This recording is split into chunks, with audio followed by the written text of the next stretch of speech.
अखेर तो क्षण आला जो मला कधीच आवडत नाही. हॅलो, मी समृद्धी. आज रोजच्यापेक्षा जरा लवकरच उठले होते आणि त्यात महाशिवरात्री. पण आज मला महादेवाच्या मंदिरातच जाता आलं नाही.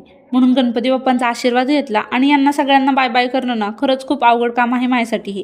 मलाच काय, माझ्यासारखे शिक्षणनिमित्त, कामानिमित्त घर सोडून बाहेर राहणाऱ्यांसाठी खरंच खूप अवघड गोष्ट आहे ही. अरे, मी तर तुम्हाला अजून सांगितलंच नाही मी कुठं चालली येते. मी चालली आहे माझ्या कॉलेजला. तसं तर इंटर्नशिपनंतर कॉलेज चालू होऊन 15 दिवस होऊन गेले होते. आज जाऊ उद्या जाऊ करत एक आठवडा मी घरीच घालवला.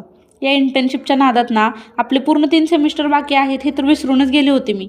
असो, बस स्टॉपवरून रूमवर यायला ना आम्हाला नेहमीच एक मोठा टास्क वाटतो. कारण आमच्याकडं भल्या असतात एवढ्या भल्या मोठ्या बॅगा आणि त्यात या बसचा प्रॉब्लेम. एवढं सगळं करून परत रूमवर आल्यावर रूमची क्लिनिंग वेगळीच.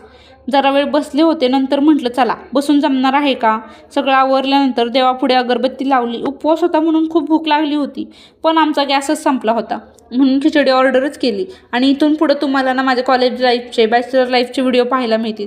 त्यासाठी फॉलो केलं नसेल तर फॉलो करायला विसरू नका. Thank you for watching. बाय.